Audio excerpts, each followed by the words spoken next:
me today. It's a little unfortunate. I was Snapchatting a girl and I accidentally screenshotted one of her snaps.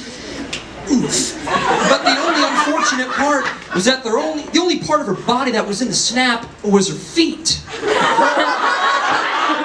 now I look like the weird one. And it's not because I'm wearing pink. It's because apparently I'm a feet guy.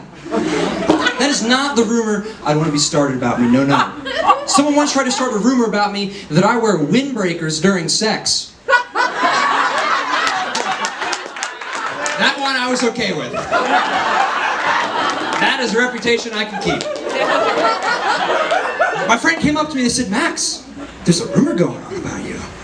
You wear windbreakers during sex. I said, good! Spread it! I want the whole county to know. But I wasn't even mad that I screenshotted the snap because it's something that happens to all of us. It's an involuntary mistake. I'm more mad at the fact that Snapchat has to go tattletaling on you when you do it, like a 7-year-old boy. That notification comes in hot and you know it.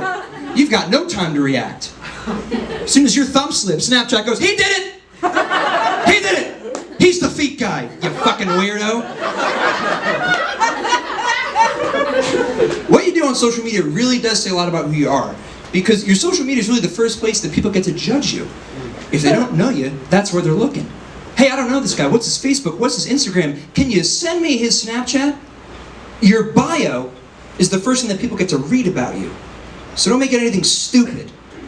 A lot of people our age like to make their bio some philosophical bullshit. And for people with no life experience, it's pretty stupid.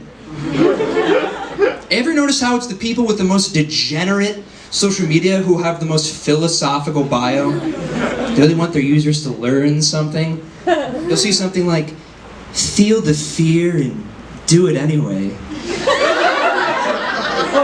If you ain't busy living, you're busy dying. Really?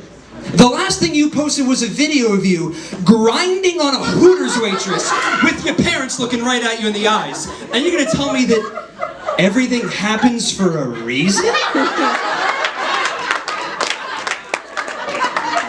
It's the shit like that that makes me want to quit it altogether, but I know I can't. Because I love it just way too much. That's why every now and then, I just like to take some me time. A little anti-social media. Just me and the phone. Porn! Yeah. Thank you. Got a porn fan in the back. Solidarity. You know, I say that porn is anti-social media, yet Pornhub has a comment section. And those words make me feel dirtier than anything that is said in the video.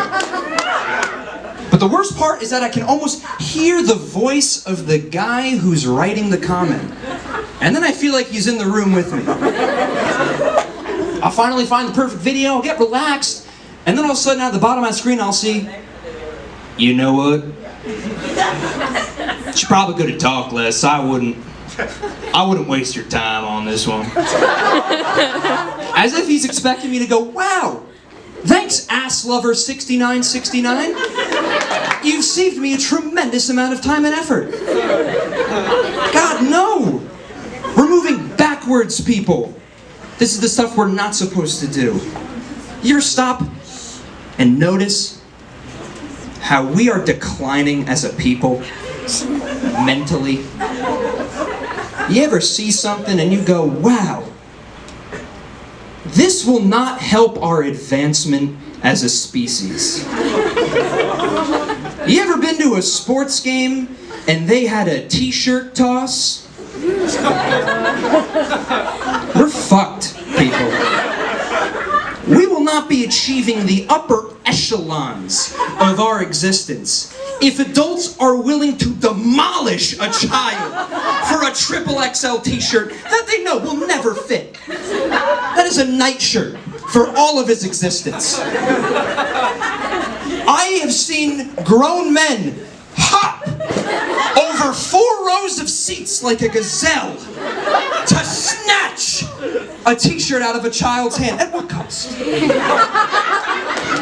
At what cost? Here's another thing. Have you ever been yaga'd? Alright, how many of you don't know what a yaga is? Okay. So a yaga is when you have long hair, and someone will come up behind you and go, yaga! And you're supposed to go, ah! And it's supposed to be just, ah! I'll laugh it off. My lip is bleeding. That gazelle joke went so far. I'm gonna shit. But back to the yaga. You pull the hair, yaga! Ah! It's playful. I remember when I was in school,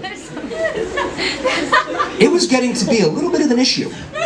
Because guys were going up to girls like they were on The Price is Right and just, yaga! And girls are just going, ah! There were 30 whiplashes cases in high school. The problem is we're just getting lazy. No one wants to care anymore. No one has the effort to care anymore. Is it bad? Is it bad? I don't care. Keep moving. Act like it's nothing. We're getting lazy. No one wants to care anymore. No one has the effort to care. Laziness is not a thing where I come from.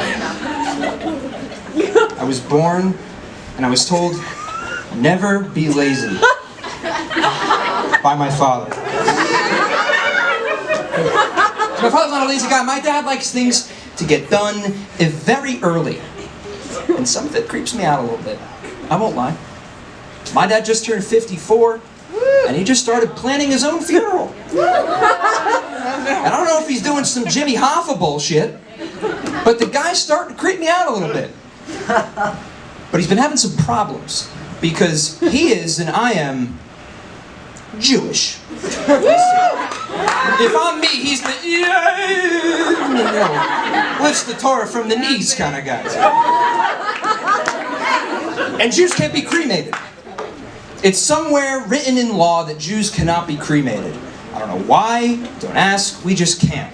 But this was his big dream. That's all he wanted. Some people want the gold Rolex, some people want the Cadillac. This guy wanted to be in an urn on a mantle. That's all he wanted. But his reasoning was this. He said, God forbid someone had to come out of their way to visit me in the grave. I would feel so guilty if someone was somewhere and I was somewhere and they had to, schlep all the way to me to come visit. That's what I love about Jewish parents. Even when they're dead, their guilt is as alive as ever. I said, Dad, don't you get that that phrase alone will give people guilt? He said, no, why? I said, because you'd rather be refined to a powder than have people come visit you at the grave. To have your loved ones come and pay their respects. Outrageous. Crazy town, if I may. I tell you where he gets it from. He gets it from his mother. My grandmother is a little psycho. My grandmother cannot see. And still drives. She figured, well, I won't stop driving because I can't see. I'll just get myself a new car, put all the technology in it, it'll drive for me. You know what technology isn't in a car? Working eyes. She test drove her new car, had all the new technology in it, the best airbags, big touch screen right in the middle, and her favorite thing, just blew her mind, a rear view camera. It blew her mind. She said, wow, this rear view camera is something else. But where's my front view camera? I said, the two that you had built into your head don't work, so maybe just take a walk, please. Save some lives. Thank you very much, ladies and gentlemen. My name is Max Wiener.